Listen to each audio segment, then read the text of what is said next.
모두의 목사 김범석입니다. 자, 이 시간에는 우리가 그 파벌 의식, 그 뿌리는 언제부터 시작이 되는가에 대해서 한번 살펴보는 시간을 갖도록 하겠습니다. 자, 파벌 의식, 이거 상당히 뭐 지금 우리나라에 어떻게 보면 고질적인 그런 병폐로 지금 우리가 다 느끼는 그런 의식이죠. 우리가 일제강점기 때 일본이 어떤 그 식민사관을 뿌리 복귀해서 뭐라고 얘기했습니까? 식민사관론 중에 하나가 바로 이 조선은 당파 싸움이 너무 심하다. 그래서 우리가 식민지를 했다라는 그러한 그 우리 시험 문제도 자주 나오는 그런 문구죠. 다시해서 한국 민족은 단결할 줄 모르고, 그죠? 분열을 일삼는다. 얼마나 이 분노를 자아내는 그런 말인지 모르겠습니다. 자, 만약에 일본 사람들이 앞에서 얘기한 것처럼 우리 한국 사람들이 그 서로 그 당쟁을 하고 말이죠. 단결할 줄 모르고 분열만 일으킨다 그러면은 어떤 일본의 어떤 그 식민지, 또 우리나라의 남북 분단은 어떻게 보면 논리대로 또 맞아들일 수가 있겠죠. 그래서 우리는 그런 그 파벌, 우리 과연 언제부터 이것이 그 중병으로 이제 앓게 됐느냐라는 것을 간단 명료하게 한번 제가 설명을 해드리도록 하겠습니다. 자, 첫 번째는 문벌이 되겠습니다. 자, 멀리 갈 것도 없이 조선시대를 국한해서 한번 보도록 하죠. 이 파벌이 이 고착화가 된 것은 조선 중기부터 보시면 되겠습니다. 첫 번째 문벌이 나오죠. 자, 조선시대에는 우리가 다 알다시피 양반 체제였죠. 뭐 문반, 무반 해가지고서 양반. 자, 양반만 있으면 다행이에요. 양반 밑에 뭡니까? 뭐 중인, 그 다음에 뭐 상민, 그 다음에 뭐 천민, 이런 식으로 해가지고서 이런 네 가지의 어떤 계급 제도가 있어가지고서 철저한 양반 위주의 그런 사회가 바로 조선 사회였죠. 자, 그러다 보니까는 누구나 다 양반이 되려고 했지만은 양반이 아무나 되는 게 아니죠. 특히 양반에 대한 어떤 그 특권이라는 것은 엄청난 거죠. 국가로부터 아주 고위 직책을 받는 것은 물론이고, 또 공로가 있으면 국가로부터 뭐 땅도 하사받고 금품도 뭐 부여받고요. 그리고 또 군역도 면제가 되고, 그러면서 조정의 어떤 국가의 모든 중요 직책을 갖다가 독점하는 그러한 것들이 바로 문벌 그 자체였죠. 자, 그러다 보니까는 이 각 문 중에서 우리 할아버지는 무슨 직을 하셨다. 또 우리 집안은 누구를 배출했던 그러한 집안이다. 이런 식으로 해서 각기 다른 시족들과 함께 경쟁을 하게 됩니다. 그러다 보니까는 자기의 집안을 갖다가 드높이기 위해서 그 조상묘 앞에 신도비도 세우고, 그러면 너 잘났네, 나 잘났네 하면서 이렇게 이제 뿌리가 되는 거죠. 자, 이러면서 하는 그 파벌이 이제 형성이 됐다는 점. 이것이 이제 그 첫 번째 중요한 이유가 바로 문벌 그 자체였죠. 자, 이렇게 문벌이 휘행할 수 있는 것은 이때 당시에 모든 이 사람들이 그 양반을 갖다가 그 위주로 하다 보니까는 그러한 기현상이 벌어졌다, 이렇게 볼 수가 있겠습니다. 자, 두 번째로 갈까요? 자, 두 번째로 보면 이제 학벌이 나오죠. 자, 이렇게 문벌, 집안이 매우 좋습니다. 이 집안이 매우 좋고, 또 이런 상태에서 정부에서 고위 공직자를 갖다가 맡기 위해서는 또 나름대로 또 배움도 있어야 되겠죠. 자, 이때 당시에는 조선시대 때는 뭐 성균관, 뭐 향교, 이런 그 관학에서 만드는 그런 교육제도도 있었고, 그 다음에 또 서원 같은 데서 아주 명망 있는 그런 학자들에 의해서 그 학자들을 갖다가 보고 믿고 따르는 그런 제자들이 많이 왔죠. 이런 데서 이제 많은 제자들을 갖다가 양성해서 이런 제자들이 훗날 조정의 관료가 돼서 우리나라의 정치를 갖다가 좌지우지했다라는 점을 다시 한번 제가 설명을 해드리죠. 자, 한 가지 예를 들어보겠습니다. 자, 서원에 어떠한 명망 있는 이 선생님한테 우리가 가서 공부를 배웁니다. 자, 그러다 보면은 어떤 현상이 벌어지면은 선생님의 말씀은 곧 법이요 진리야. 그러다 보니까 학문이라는 것은 뭐죠? 우리가 공부를 배우다 보면은 여기에 대해서 반대의 의견도 있을 수 있고 또 자기가 생각한 바를 또 이렇게 피력할 수 있는 그런 것도 있어야 되겠죠. 하지만은 이러한 스승님 밑에서 공부를 하는 이 제자들은 감히 어떤 스승에 대해서 반기를 못 두는 그런 분위기가 연출이 되었던 거죠.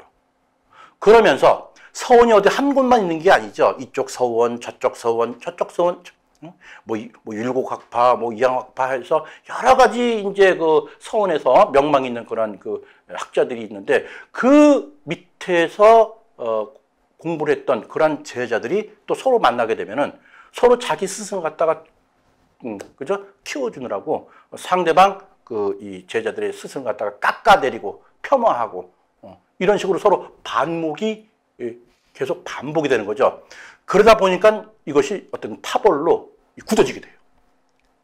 원래 그렇게 되면 어떻게 됩니까? 이렇게 되면은 순수 학문의 길을 갖다가 갈 수 있는 그 길이 그냥 없어지는 거예요. 어쩌다가 이렇게 이런 식으로 파생이 되는지 참 이해할 수가 없습니다. 원래 학문이라는 것이 서로 토론과 또 자기의 어떤 의견 이런 것이 조선 중기 이후서는 특히 그 성리학을 갖다가 이 국가의 어떤 교조적인 역할을 했던 이런 시대에서는 감히 성리학에 대해서는 비판의 말은 얘기도 못 담을 정도로 그런 분위기였다고 하네요. 다시 이야기해서 자기의 어떤 소신을 얘기하면은 바로 이단으로 몰리는 그러한 형국이었습니다. 실제로 그렇게 자기 소신 발언했다가 죽음으로 간 사람들도 여러 명 있었죠. 자, 세 번째는 지역. 한마디로 이제 이 지역 차별로 제가 이렇게 좀 수정을 해서 좀 말씀을 드리는데요. 자, 요것은 뭡니까? 이 조선 중기 이후에 우리 어떤 관료를 갖다가 등용을 하게 되면은 인재를 고루고루 이제 등용을 시켜야 되는 게 매우 당연한 거죠. 근데 그 멀리 가지 않고 이 조선에 가게 되면은 세조 때부터 한번 볼까요? 세조 때 보면은 뭐 이징옥, 이시의 난도 있었죠. 그 지역이 어디죠? 뭐 평안도, 함경도, 즉 이북 쪽이죠. 이쪽에서 반란이 일으키니까는 그 이후에 이쪽 사람들 갖다가 관료로 등용을 안 시킵니다. 뭐 이런 경우도 있었고요. 또 고려 시대 때 보면은 고려 왕건이 이제 후삼국을 통일하는 과정에서 후백제와 많은 치열한 전투를 벌였죠. 이때 이 고려 왕건이 후세에게 물려주는 후묘 10조라는 책을 지었는데 거기에 보면은 소위 그 백제, 지금의 전라도죠. 금강 뭐 이렇게 이쪽에 보면은 이쪽 사람들은 관리로 등용을 하지 말아라.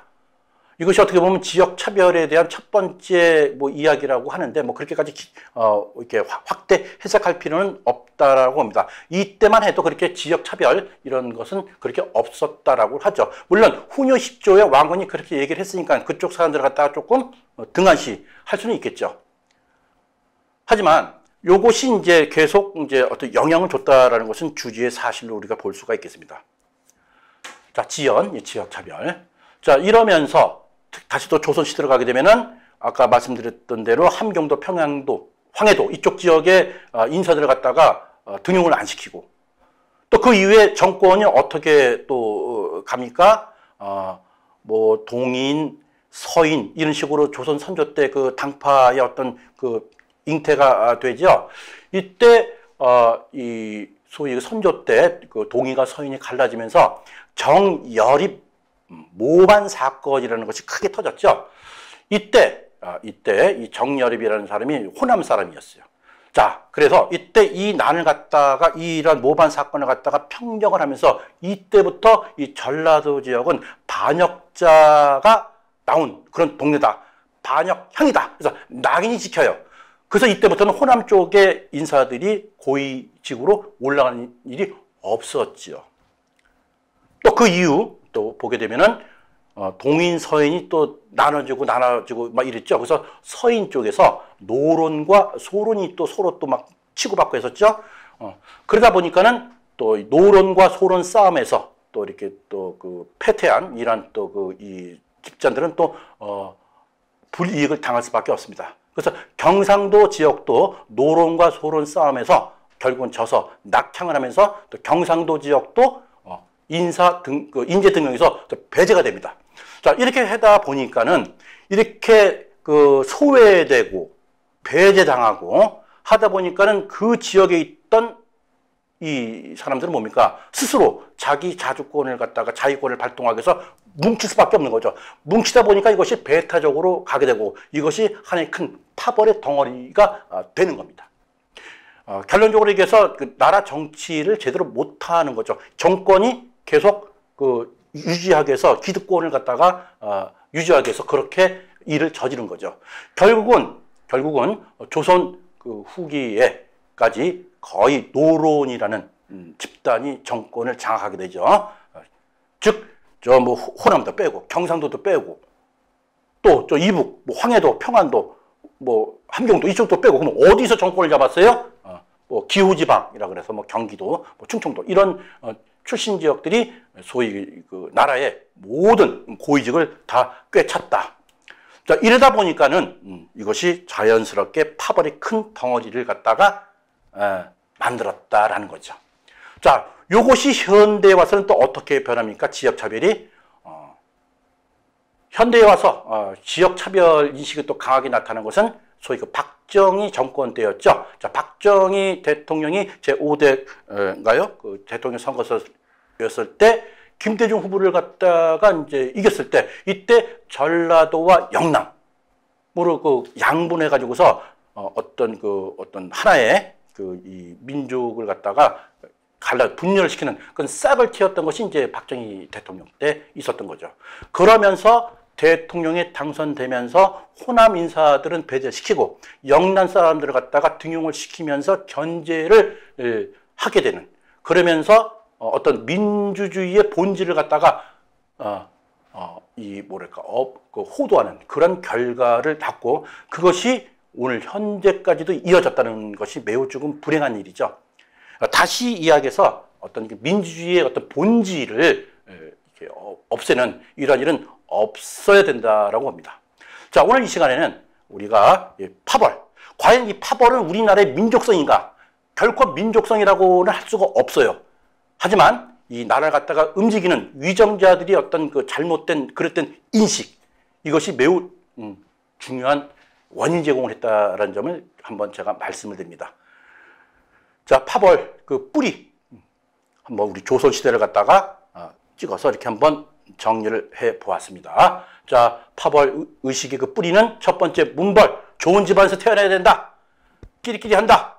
우리끼리 다 먹는다. 학벌, 나는 어디 누구 학파의 제자다. 그래서 우리 학파에서 많은 인재들이 등용해서 소위 관직을 갖다가 서로 쟁탈전한다. 그러면서 서로 당파 싸움에 또 씨앗이 되었다. 지연, 자고로 이 반역을 나타낸 그런 그 고향, 마을, 또 정권에서 탈락된 이런 사람들은 배제시키고 우리만 독식하겠다라는 어떤 지역 차별성, 이란 세 가지가 한데 어우러져서 결국은 우리 나라의 파벌의 큰 덩어리가 되면서 우리나라가 더더욱 발전할 수 있는 그런 것에 많은 걸림돌이 지금도 되고 있다는 점 다시 한번 제가 설명드리겠습니다. 자, 모대한국사 김범석이었습니다.